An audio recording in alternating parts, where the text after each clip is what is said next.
So, good morning guys. Bali, for today's vlog po natin, mag-ano pa tayo, Taiwan loop po ata kami. Hindi ko sure kung ano ba talaga kasi nagdedepende kami sa ano namin, heads namin, which is yung aming supervisor na Taiwanese, yung mag-asawa. Bali, sinama lang kami kasi trip din nila na mag long ride. So, mga ilang buwan na tong nakaplano. Dapat ang plano talaga namin is pupunta kami magta-Taiwan loop kami. Kaso nambibitin sila sa 3 days, hinlay daw. So pagod daw 'yun. Kung sa Pinoy 'yun, kahit 3 days okay na, ox na 'yun. Maikot na natin yung Taiwan. Kaso sila ayaw kasi lang mapagod. So baka lang half loop na naman ulit mula Changhua. Changhua po yung lugar namin.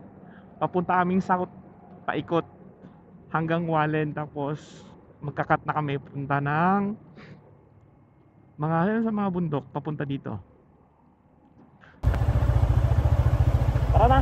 Tara, Eh, let's... yun, so dito mali nag-ano tayo. Diretso na punta kami ng Kaitong para doon po kami tutulog kasi ikot-ikutin po ata doon, or hindi ko alam. Malalaman pa.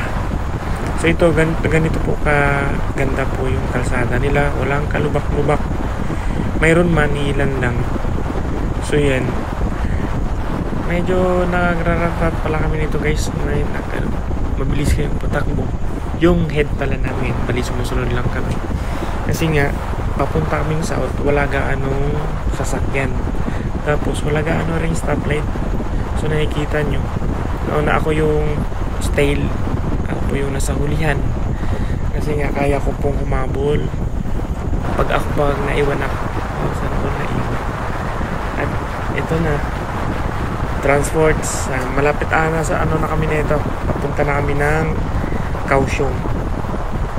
Sa bukid po kami na dumaan para iwas po kami sa traffic kasi medyo rush hour na po kasi niyan.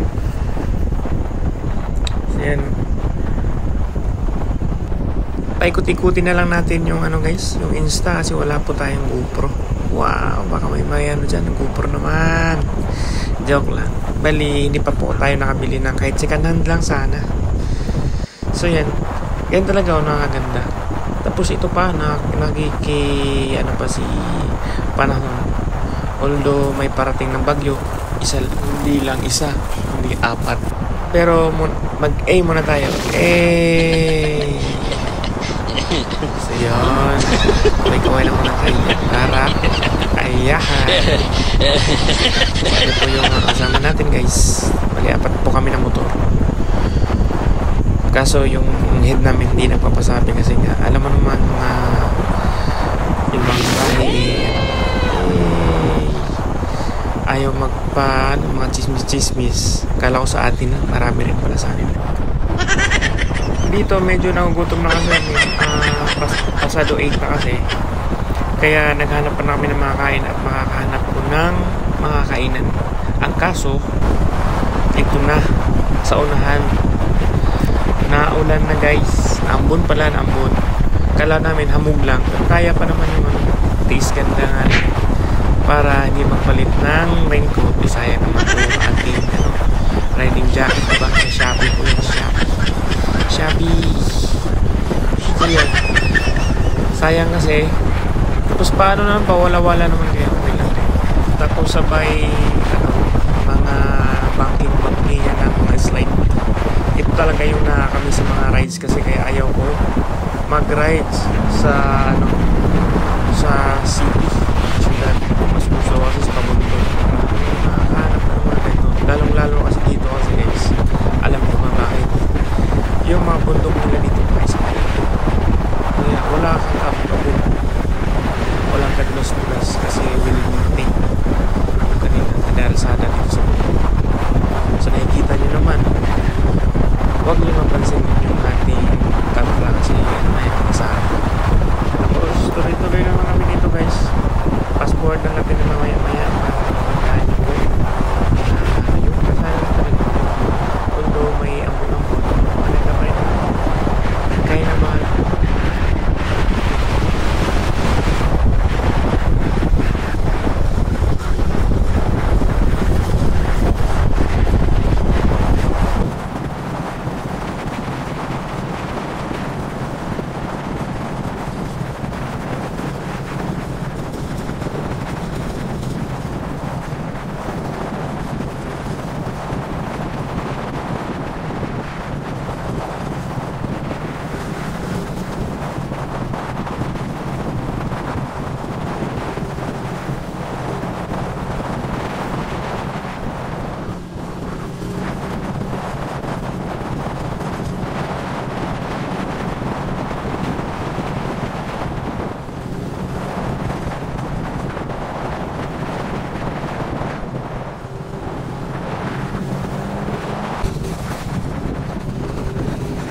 dito na pala guys, nandito na po tayo sa ano, bandang Taytong na po tayo. Nakatawid na po tayo na galing ng Taytong to Taytong.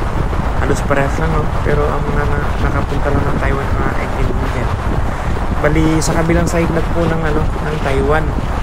Kaya medyo ano na, more on sa seaside na po tayo. Kasi talaga dito po yung pinaka ano ng Taiwan, yung pinupuntahan ng ibang lahi. Siguro may mga surfing, ganun.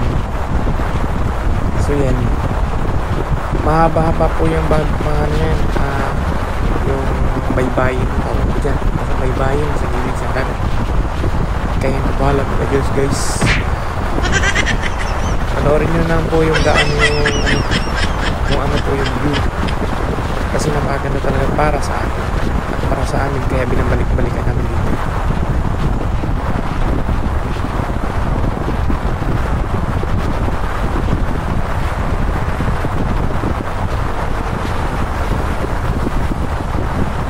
At ito na nga, mali na tanggal na po natin yung ating zipper ng ating riding jacket guys, kasi nga napakainit sa south. Although pa winter na, hindi pa natin ramdam yung lamig dito. Kaya napilitan tayo tanggalin yung pagka-zipper ng ating riding jacket kasi nga mainit. Alinsangan, pawis na yung ating kilikili. Medyo malayo pa ho tayo.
So guys, bali nakarating na po tayo ng hotel kung saan tayo matutulog dito sa Taytong.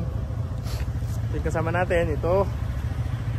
Buong bahay na to sir, yung ano natin? Buong bahay na to yung ano natin?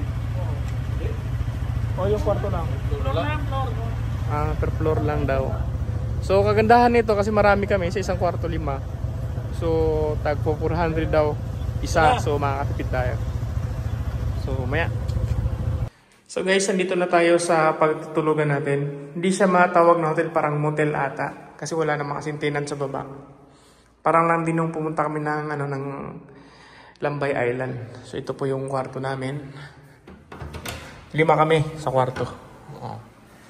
Si Alan, si Allen, si Boy, tsaka si Junjun. Ito po yung kwarto namin guys. So saktong-sakto guys. Tapos kagandahan nito, ito yung CR nila. Tapos, ayan po, sobra-sobra pa yung towel. Ayan. So, yan po yung for today's video.